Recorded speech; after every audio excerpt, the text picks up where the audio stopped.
You're listening to The Wrap, a Warren Averett podcast for business leaders, designed to help you access vital business information and trends when you need it, so you can listen, learn, and then get on with your day.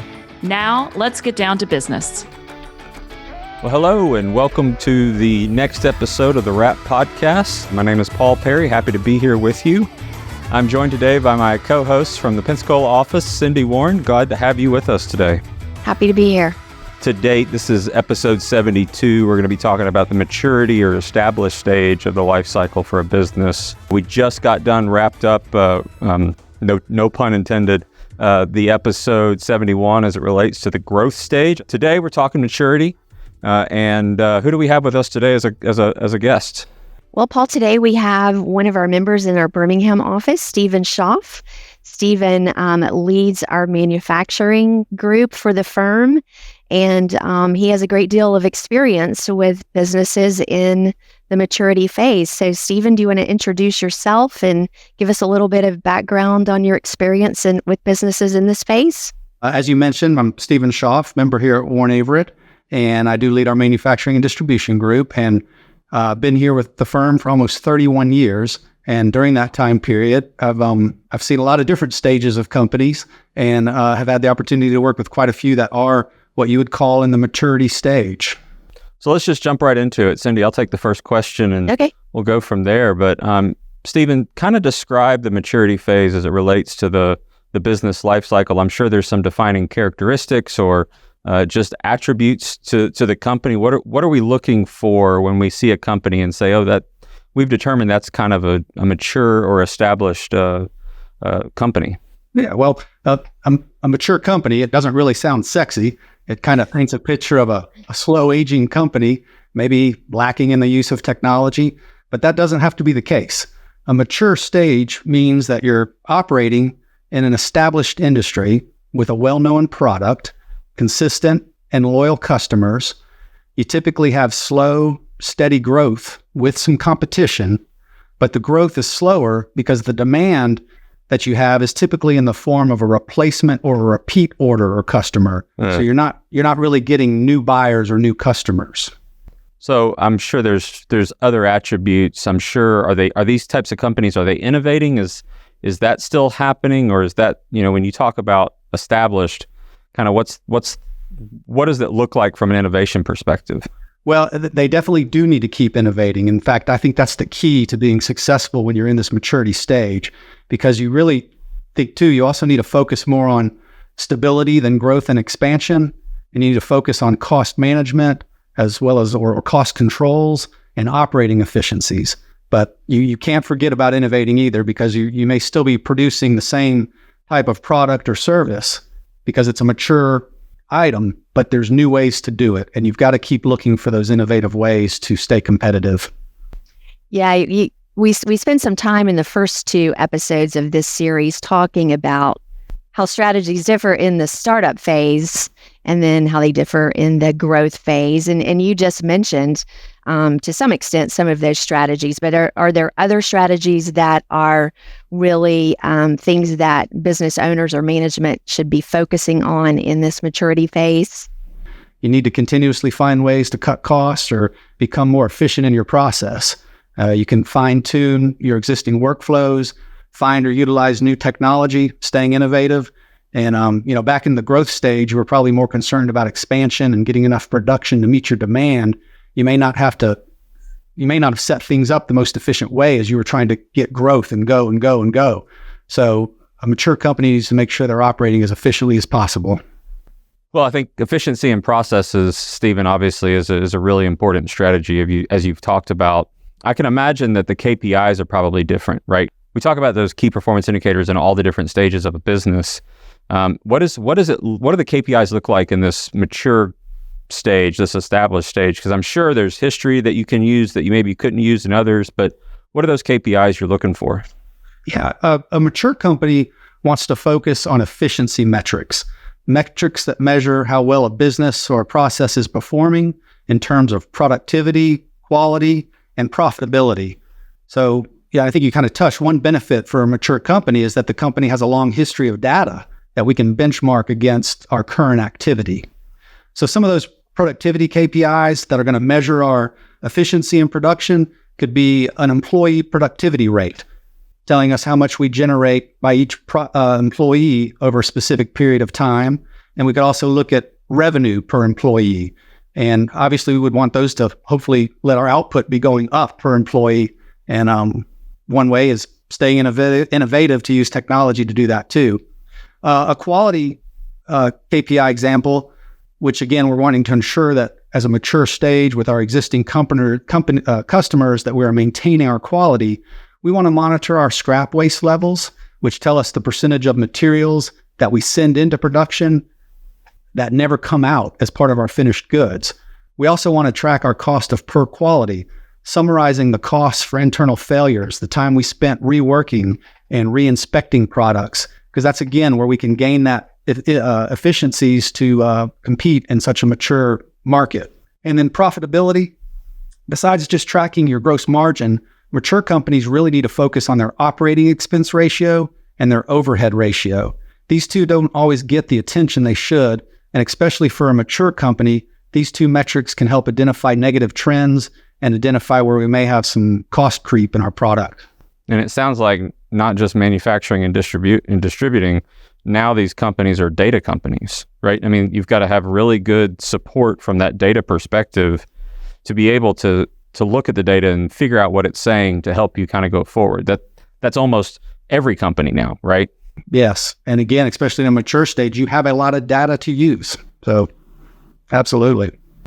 Stephen, you mentioned, the concept of can't always just keep doing things the way that you've always done it. A lot of people have that idea that, hey, if it's not broken, why are we trying to fix it? But there does have to be some balance between keeping your successful legacy operations going and the focus on that, and then the focus on innovation. How do businesses and their leadership really kind of balance that? I think it's by staying innovative. I mean, Coke doesn't need to change the recipe for their product, but they certainly have changed the way they manufacture, distribute it over the last few years. So yeah, you don't want to mess with what's made your product successful. You just need to, again, focus on the processes more when you're a mature company to ensure that you're doing it the most efficiently way, using new technology to still generate that profit and return. Want to receive a monthly newsletter with wrap topics? Then head on over to warrenaverett.com/the wrap and subscribe to our email list to have it delivered right to your inbox. Now, back to the show. So, Stephen, we've talked a lot about how the business changes, right, in this stage of a business life cycle. I'm sure the leaders have to change to some degree, right? There has to be some evolution during this stage of a business from a leader's perspective. What does that look like? What does succession planning look like at this point in the business? Yeah, where we've seen a lot of mature companies maintain their success is that the leaders, they need to be more people focused. You hear the phrase of kind of working on the business instead of working in the business. They need to come more involved with their team to be there. That's where you gain some efficiencies, because again, you have a good product in a mature market that has a demand for it. You have to work hard within your four walls again to gain those efficiencies. We've had several clients do business process reviews, documenting each step of a process, eliminating those unnecessary steps or replacing those manual steps with technology and automation. And this doesn't just apply to a manufacturing or distribution process. This can also apply to any administrative processes. Think of how many things can get antiquated in an HR department that slow things down. So it's not just the floor shop of a manufacturer processes as well. And we've kind of touched on this, but continue to evaluate and embrace new technology. Just because you have a stable product in the market, it doesn't mean you can't benefit from technology. Because I imagine there's a lot of companies when they're in that startup phase, which we've heard about from Yogesh, and the growth phase from Will. It's all I'm trying to do is grow. All I'm trying to do is maintain or grow revenue, and that's really my focus. The house gets left behind, and I've always said accounting and IT are always the last groups to kind of get overhauled, right? Once a company gets to that established stage. So that's kind of what you're talking about there, right? Yes. I mean, we've had some here in the last, most people are paperless now, but you think back to 10, 12, 15 years ago when people were first going paperless, we had some large mature companies that saved hundreds of thousands of dollars in their accounting department. You think about how much revenue they had to generate to save a couple $100,000 on their bottom line, and that can have a big impact. And now, today, we're talking AI. Everybody wants to talk AI. I'm sure artificial intelligence is just that next paperless innovation that organizations kind of in this industry are probably going to be faced with. Would you agree? Yeah, absolutely. And it's a powerful tool that people need to figure out how to use. And I think a lot of us still are figuring that out. Let's talk about the owners or the entrepreneurs who started these businesses. So in the startup phase and maybe in the growth phase, they're very focused on that business, and now they've built a successful business, and it's thriving. How does their focus from an individual standpoint and their individual goals and preserving maybe the wealth that they have built, and how does that focus change for the individual entrepreneur? Yeah, I think it's hard for entrepreneurs to ever think that their business will end or their tenure with their business will end, but it's kind of like death and taxes. It's going to happen at some point. So entrepreneurs, business owners, they need to be thinking about the next leaders who are going to be those innovators within their company, and start developing those people. Again, back to that earlier comment about focusing on the people. You really need to build that team below you. Will it be another generation within the family, or will it be best to bring in someone outside from the family to be in management? Dealing with those people, again, another item that sometimes gets neglected a little bit or gets more of a routine with a mature company is developing the budget and projections for the future. And, a forecast is still very important for a mature company. There's a lot of assumptions that are made when you're at the startup phase, but as a mature company, you can prepare a pretty well-educated forecast that will better reflect reality and help the company adjust to market challenges. And Cindy, you mentioned something about the transfer of wealth and protecting that, and that's something we deal a lot with privately held companies here at Warren Averett, and that's something that's very important to us, is helping to sustain and protect this wealth that you build up. And a lot of mature companies are at a point where they are generating some cash, and they don't need all of it to come back into the business, because it's a stable business. So we really do like to see if the owners can take out some of that money from their business, diversify their own personal wealth, and not have it all concentrated in one business. But, again, we don't want them to take money out at the detriment of the company. But a lot of times you can see that in a mature company, that there is the opportunity to distribute some funds and diversify the family's net worth. Stephen, I want to go back to something you started to talk about that I think is important to kind of discuss as we move through this business life cycle, is the eventual transition phase, right? And I'm sure as a mature company, you have some decisions to make. What are those decisions? Go back to those decisions and kind of briefly talk about each decision, why you would make that type of decision for your business. Well, I see we're talking about, okay, we have a business here. We need to determine as leaders, is it still going to be viable in the future? Can we still operate and give us the appropriate return with the risk we're taking? If yes, then the current owner or owners will need to decide if the business will transition to another generation or back to another non-family executive team member coming in. But if the company's not viable, you probably need to evaluate an exit or a possible sale, which I think y'all may be covering in another future episode after this.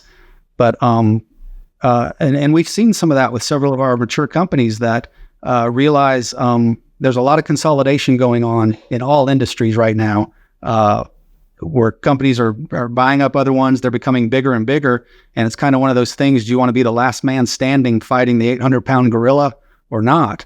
And if you think that that's the best for your company, for your family, then maybe you do need to consider exiting at some point to a competitor. And then your family can begin a new chapter in managing the proceeds from the sale, leaving a legacy for future generations. Well, Stephen, thank you so much for all of your insights today and sharing some of your experiences with us for businesses in this in this maturity phase of their life cycle. So here on the Wrap, we like to ask our guests to wrap it up in 60 or 120 seconds, whatever you need to wrap it up. But what is the one piece of advice that you would like to leave our listeners with today? Yeah, maybe two comments here. We discussed focusing on operating efficiencies, but you also can't stop being innovative. You guys had touched on that earlier too. And if you do that, you're surely going to be left behind and then have no choice but to maybe exit the businesses. But if you can be innovative, monitor your efficiencies, a mature company can generate profits for many decades to come. And then the second point would really be to know what you want your legacy to be. Determine if you have a future forward for your mature company that your family's name may be on. And does that future include bringing in other family members or outside management? Don't wait until things are falling too far behind to make that decision. It needs to be something that you're prepared and ready to do. So decide if you can bring in other family members or whether it's outside management, and have your legacy be your company continuing as part of a bigger conglomerate, or whether you maintain it, defend it, or sell it and start a new legacy with your family. Stephen, thank you very much for coming on the Wrap with us and bringing your expertise as it relates to that maturity stage of a business life cycle. I think you've dealt with a lot of this over the years. We appreciate your 31 years at Warren Averett, and you've helped a lot of companies through this stage and beyond. So again, thank you very much for your time and your expertise today. Well, thank you very much. I enjoyed it. Nice to have you, Stephen. And that's a wrap. If you're enjoying the podcast, please leave a review on your streaming platform. To check out more episodes, subscribe to the podcast series, or make a suggestion of other topics you want to hear. Visit us at warrenaverett.com/the wrap.